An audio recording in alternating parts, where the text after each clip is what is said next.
बेटा आज हमारा क्वेश्चन है मल्टी पार्टी सिस्टम। ये इस लेसन का लास्ट क्वेश्चन है। आज बेटा ये आपका लेसन ख़त्म हो रहा है।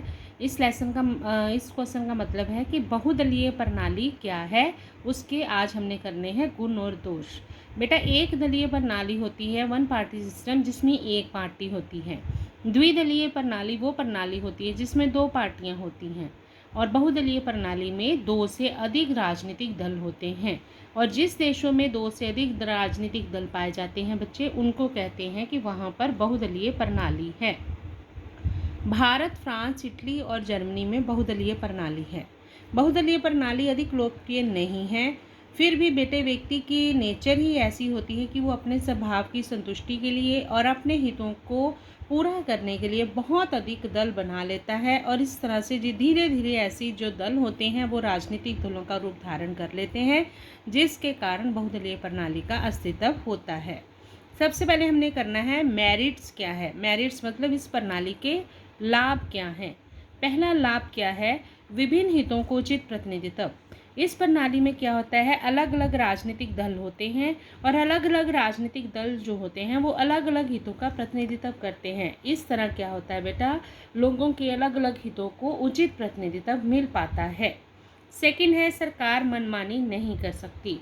बहुदलीय प्रणाली में जो सरकार होती है वो मिलजुल कर बनानी पड़ती है, मैक्सिमम मिलजुल कर ही सरकार बनाई जाती है। और इस तरह क्या होता है, ऐसी सरकार पद पर बने रहने के लिए सब हितों का ध्यान रखती है, मतलब वो अपनी मनमानी नहीं कर सकती। इस प्रणाली का ये भी एक लाभ है। तीसरा पॉइंट है बेटे, राष्ट्र दो गुटों में नहीं बंटता। द्विदलीय प्रणाली में क्या होता है बेटा, दो पार्टियां होती हैं जिसके कारण जो राष्ट्र है वो दो गुटों में बंट जाता है। लेकिन बहुदलीय प्रणाली में अलग अलग राजनीतिक दल होने के कारण राष्ट्र जो है वो दो गुटों में नहीं बंटता, क्योंकि बहुत सी पार्टियां होती हैं। लोग कभी एक पार्टी में के समर्थक बन जाते हैं तो कभी दूसरी पार्टी के, उनके पास बहुत सारी चॉइसेस होती हैं। लास्ट इसका गुण क्या है, मतदाताओं का चुनाव विस्तृत होता है, मतलब उनके लिए चुनना, अपने मतदाताओं के लिए अपने प्रतिनिधियों को चुनना, उसका जो क्षेत्र है वो बहुत ही बड़ा होता है।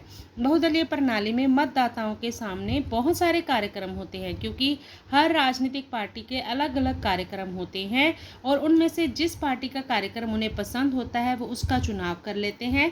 इस तरह द्विदलीय प्रणाली में मतदाताओं का चुनाव जो है वो सीमित नहीं होता, असीमित होता है। उनके लिए चुनाव क्षेत्र बहुत बड़ा होता है। ये है बेटे मल्टी पार्टी सिस्टम के लाभ। अब है आगे इसके दोष। डीमेरिट्स क्या हैं। सबसे पहले अस्थिर सरकार। बहुदलीय प्रणाली में जो है बेटे, मैंने आपको पहले बताया कि इसमें क्या होता है, बहुत से दल होने के कारण जो वोटें हैं वो एक अलग अलग पार्टियों को डिवाइड हो जाती है। और इसके अलावा आज़ाद उम्मीदवार भी बेटा कई बार खड़े हो जाते हैं, जिसके कारण उन्हें भी वोटें मिल जाती है। इस तरह जो है किसी को भी स्पष्ट बहुमत नहीं मिल पाता। और फिर क्या होता है, जो सरकार बनती है वो अलग अलग दलों द्वारा मिलकर बनाई जाती है। और फिर जब एक भी दल उनमें से कोई पीछे हट जाता है या अपना बहुमत खींच लेता है तो वो सरकार टूट जाने का डर उत्पन्न हो जाता है। मतलब ऐसी सरकार स्थिर नहीं रहती, स्टेबल नहीं रहती, किसी भी समय ऐसी सरकार टूट सकती है। सेकंड इसका दोष, उत्तरदायित्व निश्चित करना कठिन होता है। बहुदलीय प्रणाली में सरकार अलग अलग दल मिलकर बनाते हैं और जब भी कोई गलत काम हो तो एक दल द्वारा क्या किया जाता है, उस गलत काम के लिए दूसरे पर उत्तरदायित्व डालने का यत्न किया जाता है। मतलब मान लो किसी सरकार से कोई गलत काम हो गया और वो सरकार जो है वो मिलजुल कर बनी हुई है, तो एक पार्टी कहेगी कि ये काम तो जी कांग्रेस पार्टी ने बोला था इसलिए हुआ है, तो दूसरी कहेगी बसपा ने बोला था। मतलब एक दूसरे पर ब्लेम लगाने की कोशिश करते हैं। तीसरा, मजबूत विरोधी दल का अभाव। इसमें द्विदलीय प्रणाली के मुकाबले में जो विरोधी दल होता है वो उतना मजबूत नहीं होता। नेक्स्ट है चौथा, सरकार बनाने में कठिनाई। इसमें सरकार बनाना भी बहुत मुश्किल हो जाता है।